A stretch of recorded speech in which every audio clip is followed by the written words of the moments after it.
Hey everybody, we are back to talk in great detail about cube design edits. I feel like I'm making just great content for people to like sleep to. Somebody just talking in depth at length about some extremely boring stuff.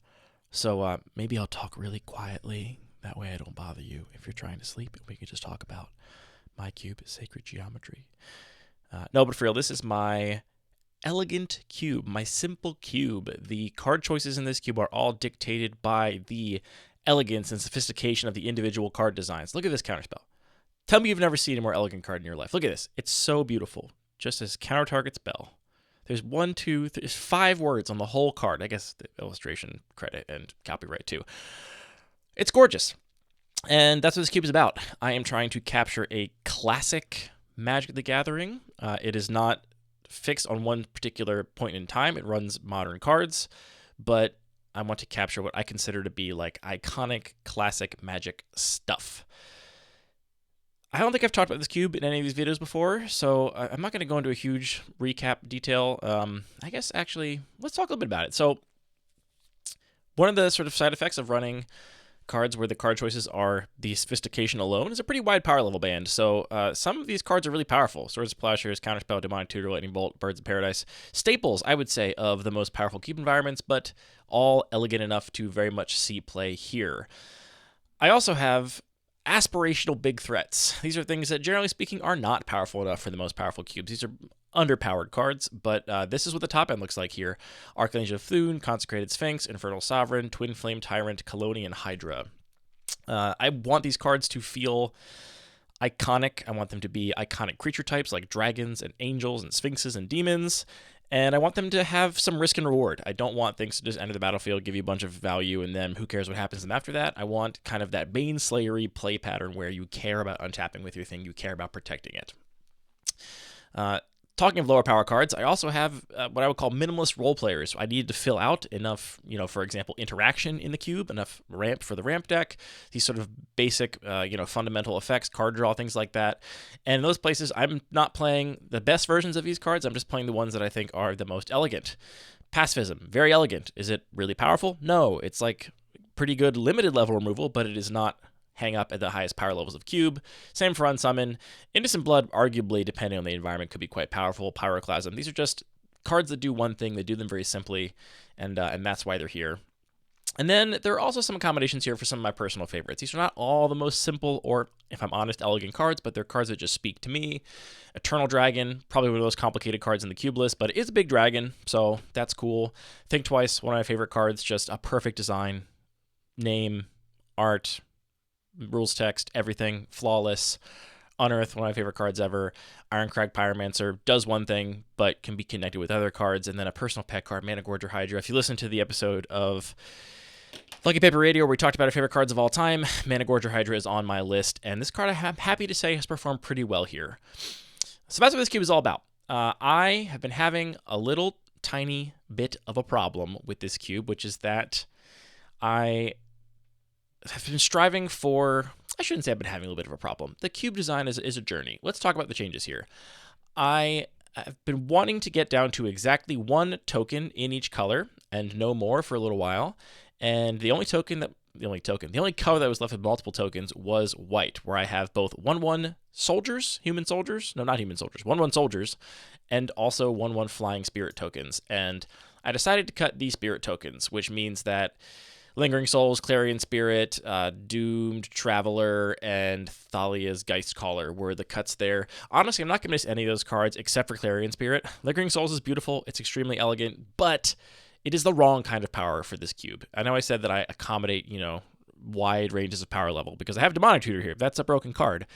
But Lingering Souls is differently broken than Demonic Tutor. Some decks just can't beat you casting a Lingering Souls, or it is devastating to a lot of decks. It really makes the game all about itself. Whereas Demonic Tutor goes and gets another card. It makes the game all about that card. And I found in this cube that you're usually getting different cards in different decks, or you've drafted a deck that has a specific payoff, and so it's kind of worth having a second copy in your deck. Anyway, made some white cuts to cut all the spirit tokens. And I think this is kind of important. Actually, hold on one second. Let me get the token box and show you. If I was editing these videos, this would be much more seamless. But I'm not editing them. I'm just getting the raw, real real stuff. This is what this is like. So this is my land box, my land and token box for Sacred Geometry. I think it was probably flipped for you, but you can see here, look, see how beautiful this is? See that? Colored sleeves for each token type, and there's just, okay, my dog is scratching at the door now. White, blue, black, red, green, just one token per color. I don't want people to have to think about getting the right white token. Come on, Piggy, get in here. This is already the most chaotic one of these videos ever. I don't want players to have to think very hard about getting their tokens, and even having multiple different tokens in, the white sleeves was at a level of thought that was causing people to not get their tokens out. I want to make it as easy and low friction as possible. We're down to just 1/1 soldiers in white. I also did dabble with the idea of getting clear sleeves and back sleeving the white token, so every token was a soldier on one side, a spirit on the other. It's kind of hard to indicate the color of the token in that setup. Somebody did find sleeves that were inner sleeves that had a colored border in all 5 of the magic colors, which you could then sleeve each of the cards in one of those inner sleeves, then put them inside a clear outer sleeve, which would probably work. And if I wanted to make the cube a little more complex, I might consider that. It's a pretty good solution, but I don't. I'm sticking to 1 token per color right now, and that's what those cuts had to go. I brought some cards in white. Forgive the awful versions that are shown here. I really wish this view would just pull from the versions you just added. I showed you right here the version I added. Why are you giving me this? Why? Why? Anyway, I added some white cards to make up for the cuts. Recruitment Officer is fine. This is a little more complicated than I want my 1-drops to be, but it's fine. Whatever. Soul Warden is great. This is exactly the kind of card I want to run here. It's an iconic magic effect. It's an iconic individual magic card. I do think the play patterns were kind of awful sometimes. Having to remember triggers on both you and your opponent's creatures can be really annoying. I am a notorious hater of repeated life gain, though I will note that, I'm willing to design cubes that are outside of my taste boundaries, and I think life gain is inherently a pretty iconic white thing in Magic, and so it would be, I think, a mistake to design this iconic environment and not include some life gain. And if you're going to include something, I think Soul Warden's what it's got to be. And importantly, this does have really cool combinations with some of the top end in white. Archangel of Thune, whenever you gain life, put a +1/+1 counter on each creature you control. So you cast Archangel of Thune with Soul Warden already in play. You immediately get counters on the whole team. Exemplar of Light. Whenever you gain life, put a +1/+1 counter on this creature, and whenever you put a +1/+1 counter on this creature, draw a card. Triggers only once each turn. This means this will immediately cantrip and get a +1/+1 counter. 4-mana, 4/4 flyer that draws a card is pretty darn good. So, I think it's going to be good. I think it's going to stick around here for a while. It's just so iconic. Wall of Omens. Not much else to say here. Very clean, very iconic. I've been cutting down on cheap removal for aggro threats only, and I like bringing in Wall of Omens as a sort of replacement for some of the divided damage burn, for example, that I've cut. It's still good against aggro, but it's a different kind of good that requires you to play differently against it. Knight of the White Orchid, I'm also pretty high on higher devotion cards here. We'll talk about that later on in the green section as well. But I think this card is really elegant and works really well, obviously, when you're on the draw. If you're the aggro deck, to give you a little bit of comeback mechanic, which is nice. Mentor of the Meek is a card that is good. It's elegant. It's not super powerful here, I think. I do have a lot of answers for 2 toughness threats. So paying 3 mana for a 2 toughness threat only to get it shocked or disfigured or whatever, it's not going to feel that good, but it's clean enough that I need to give it a shot, and card advantage is always welcome. I have wanted to put Restoration Angel in this cube since the very, very beginning, but for the longest time, I had what I envisioned as a clearly fair Kiki-Jiki in this cube. I wanted Kiki-Jiki, but no combos, and obviously Restoration Angel combos with Kiki-Jiki, so I couldn't have that. But I'm cutting Kiki-Jiki with this update. We'll talk more about that later, which means I can bring in Restoration Angel. I am a little tiny itty-bitty bit concerned that this will actually not play out that cleanly because it says exile target non-angel creature you control, and I explicitly have many angels in white, especially at the top end, things you want to protect with something like a Restoration Angel. I'm sure it has that text to prevent it from looping itself or some stupid, I don't know why, but even though this card is so clean, and I think many people will probably reference it as a fairly iconic card, I really don't like that aspect of it, and it might end up being a little tricky here. So we'll see. We'll see if it ends up sticking around. It's also quite powerful, but I'm happy for that. This is a fine place for power level. I'm only 1 change in blue this time around. Adding Cloud Concealer and cutting Ret Tomb Mystic. Ret Tomb Mystic, a little too cutesy for this cube. Multiple times people have done the combo of that with Squee, Goblin, and Bob. It's very cool to get that combo off, but that's not really what this cube is about. Cloud Concealer, enters, draw a card, flyer, does what it's supposed to do. Great, love it. Black, only one change. Anthony talked me into Newscraft Mob on that same aforementioned favorite cards episode. It's a very cool card. It is not that complicated, but it is unique. So I think the complexity is in sort of wrapping your head around the uniqueness of it. And it does have a lot of cool opportunities to be plugged in with other cards. Graceful Restoration, for example, you can get this and something else back with Graceful Restoration, quite strong. Put additional counters on it with Luminarch Aspirant or many, many other cards in this cube, and just keep making zombies. There is a sort of latent Reanimator deck here. It's not certainly an explicitly overly supportive Reanimator deck, but this is one of the better things I would argue you could probably reanimate in this cube. So that's in here. We'll see how it plays out. A couple small changes to red. I'm also cutting the last couple Treasure Makers with this change, so Reckless Lackey's out. Talked about cutting Kiki Jiki. One of the divided damage burn spells I cut was at Avacyn's Judgment. I don't know why that card overlay is not working. I must have misspelled that somewhere. That was the least elegant one. That's the one with Madness. You can pay X red to do X damage among any number of targets, or you can pay 1 and a red to deal 2 damage between up to 2 targets. And it's just a lot of hate on the aggro decks, and I like control being good, but I'm happy to cut some of the least elegant versions of that. Like Avacyn's Judgment for Wall of Omens is a clear upgrade in terms of elegance and iconicness. In red, I'm adding Dismissive Pyromancer, with which I'm meh on. I call this a half-hearted add, and it does 2 things. That's one too many things in my mind for a card in this cube, especially a 2-drop. But it's clean enough, and I needed another red card, so that's what it is for now. I kind of want to get my hands on. I would try looking for another copy of Fists of Flame. I think Fists of Flame might be kind of cool here, but I couldn't find a copy when it meant to be the cube edits. But there is a Dismissive Pyromancer sitting right there, so that got put in. Dualcaster Mage is an ad I actually am very excited about. I don't think this is very good here, but forking a spell is a pretty iconic Magic thing. And while I say I have a sort of high tolerance for a variable power level, I think actual fork would just be pretty unplayable here. It's not be very good. Maybe you'd side it in against a counterspell heavy deck or something if you're mono red, but it would just not be that playable.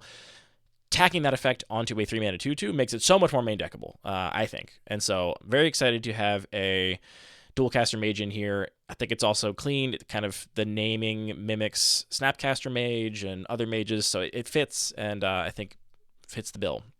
The big update, though, here is my switching over of my green token. Green has been a real struggle in this cube. When I started at the beginning of this video saying I have a problem, the problem is that green does not have a individual token that has enough clean iconic cards associated with it to populate a cube with. Token making, obviously, a very green thing to do. It's been done by green in many, many sets of Magic throughout time. The problem is that between bears and wolves and 3/3 beasts and 4/4 beasts and 3/3 elephants and 3/3 dinosaurs and other options, there's just been too many different types of tokens for there to be any one where I could get a density of cards that I was happy with. I have tried elephants just for Call of the Herd. I have tried wolves, and now I am trying 1/1 elf warriors, which I'll be honest, I avoided at first because I have 1/1 red goblins, I have 1/1 soldiers in white, and I didn't want another 1/1 token. I was like, give me something more interesting. Green is the bigger creature color. Give me a 2/2 at least. But I think elf warrior is maybe the token type in green that has the broadest support of elegant cards. So I'm supporting elves, I'm supporting 1/1 elf warrior tokens, and I'm definitely supporting elves as a creature type that you can actually build around, which I think is also a very resonant thing. Elves are obviously incredibly iconic, and I do think that creature type matters is very resonant. Like building an elf deck is like one of the first things you might do as a kitchen table deck when you first get into Magic. You think, put all the elves together. So I want to kind of support that a little bit. These are all the additions. Jiraga Warcaller is probably the most complicated addition here. Arguably Masked Admirer is one of those two is the most complicated. But it is a sick, scalable ramp payoff that you can dump a bunch of mana into to make fairly big itself, and then it also is a pump for all of the other elves you control, which is very cool. I'm trying Heritage Druid. This is probably not going to stick around. It is probably not an elegant card. I also cut Elvish Mystic for it. I previously had Llanowar Elves and Elvish Mystic in. The copy of Elvish Mystic I had, or maybe there isn't a printing of Elvish Mystic that has the correct Oracle text. They all say mana pool instead of just add green. Maybe I'm wrong about that. But I'm going to try Heritage Druid instead for a little bit. If there's enough things making tokens, obviously you can then, turn this into some mana positive thing. And I think it's clean enough, but it's certainly not as iconic as something like Elvish Mystic. But I'm trying it for now. Thorn Lieutenant.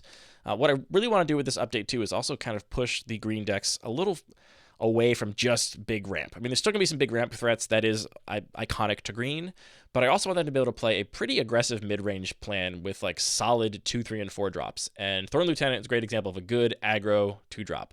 2 mana 2/3, when it becomes the target of a spell or ability, make a 1/1 green elf warrior creature token, and it has 6 mana to buff it by a +4/+4. Once you get there, that threat of activation is huge, both on offense and defense. Yeah, if they want to remove it, they got to, first of all, be able to remove a 3 toughness thing, which is not that easy to do in this cube, and then also you're going to get a token out of the deal, so that's pretty good. Elvish Warmaster, also fairly complicated, I guess. Whenever one or more other elves enter the battlefield under your control, you get one of those elf warrior tokens, but only once a turn, and you have 7 mana to give elves you control +2/+2 and Death Touch till end of turn. Maybe not the most elegant. Leaf Crown Visionary, green for a 1/1. Other elves get +1/+1 whenever you cast an elf spell. Pay green if you do draw a card. Imperious Perfect is perfect. Very clean. Love that. Another Lord here, an Elvish Archdruid that also taps to pump out a bunch of mana. A good example of the kind of design consideration I make in this cube is I intentionally did not run Priest of Titania because that cares about elves on both sides of the battlefield, not just you control, which is confusing and people would not read correctly and it would get weird. So Elvish Archdruid instead. Very excited about Steel Leaf Champion, to be honest. Green, 5/4, can't be blocked by creatures of power 2 or less. And it's an elf, so all these other cards that care about elves are going to pump this even further. This is the kind of card I want green decks to have reliable access to. I think it is a nightmare for control decks. You need a hard removal spell for it because it's got 4 toughness. There's not as many things in this cube that can deal with 4 toughness, and it just beats your face in. You can't jump block it with any of your tokens, nothing like that. Also putting in Master Admirers, 4 mana, 3/2, ETB, draw a card, and whenever you cast a creature spell, you can pay green to return it from your graveyard to your hand. Another kind of nightmare for a control deck. Like, it feels awful to point a removal spell at this. Even if you have a shocking their 4-drop usually is pretty good. Here, they already replaced it with a card, and also they can get it back in the future. So it's a good sort of mana sink in the late game. You are happy to trade it off in combat if you get the chance. It's just kind of a nightmare for control, is what it is. It's not very good in other matchups, but really, really good against control, I think. So that's elves. We'll see how it goes. I hope. There's also a bunch of other elves already in the list. Let's go pop over and look at them real quick. Because somebody asked, like, oh, you're not really supporting elves that deeply if it's just those cards. But it's not, obviously. There are other elves already in the list, and quite a few of them. So Arbor Elf, Llanowar Elves, Pelt Collector, good aggro card. Elvish Visionary, Fauna Shaman, a little more tricky there. Llanowar Visionary, great little cantripping Reclamation Sage, Rishka Pima Renegade, Wood Elves, Beast Whisperer, Oracle of Moldiah, and Yiva Nature's Herald just in green, along with Edric, Spymaster of Trest, and weirdly Monk of the Open Hand. That will probably never matter, but that's there in case it does come up. And we'll talk about Nath in a second. I'm not just adding elves. I also made some other changes to green. Dungrove Elder is actually a card I'm really excited about here. I mean, Hexproof is not my favorite mechanic for a lot of reasons. I like when removal is good. I like playing interactive Magic. I think this is, like, to me, the quintessential green card that just says, like, you have to engage.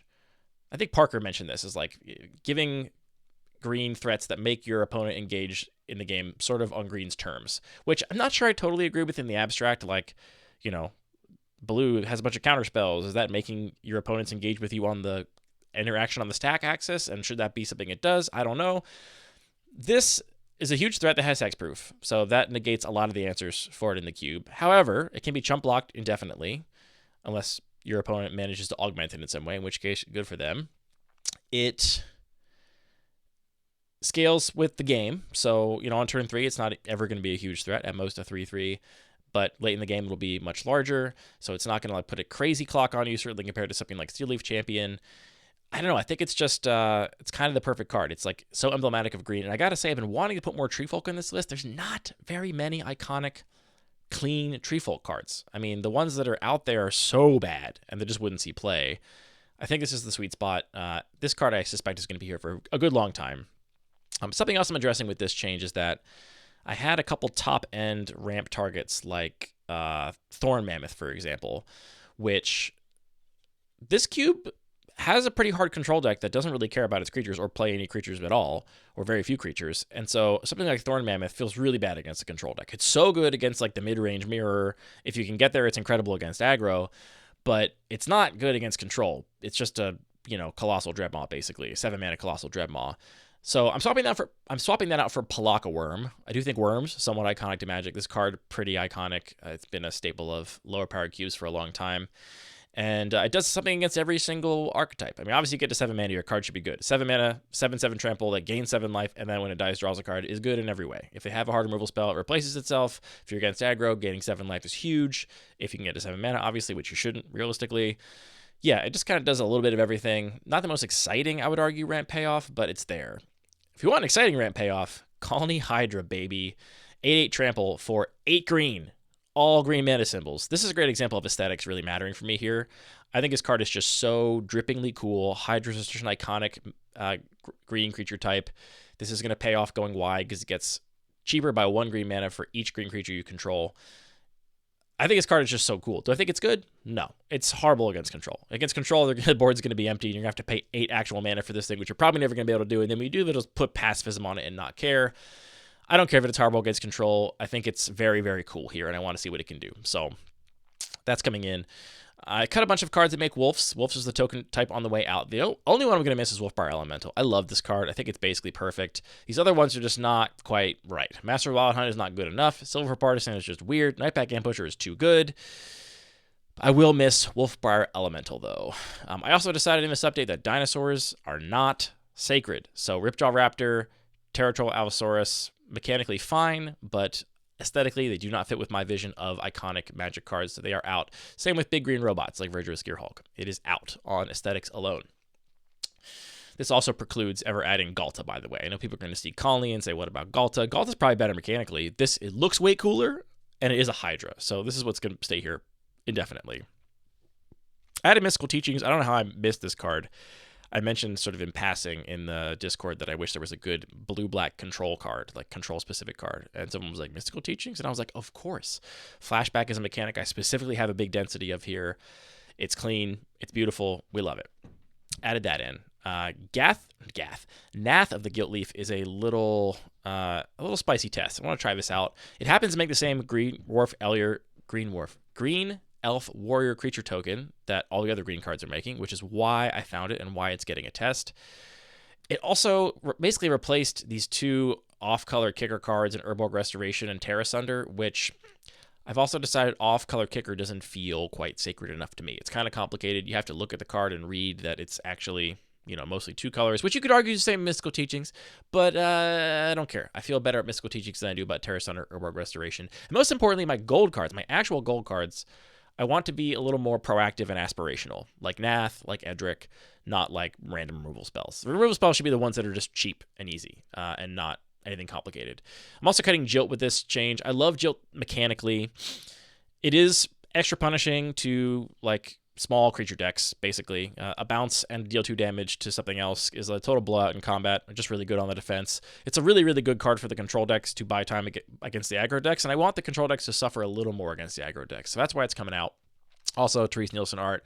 Always happy to see that go. Collector's Vault, also a casualty of getting rid of treasure tokens.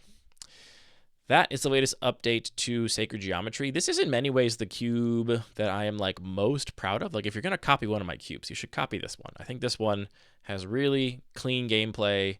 It's a really great jumping off point for riffing on and making your own version of this cube. It gets you in a really good place with regards to like general balance and density of effects, and plays a bunch of iconic beloved cards, not just of mine, but of a lot of people, I think. So yeah, that's the updated Sacred Geometry. I'm going to keep these update videos coming. Sorry this one was so chaotic. It's probably woke you up when I had my dog scratched at the door while you were trying to sleep to me recording a little video. So sorry about that.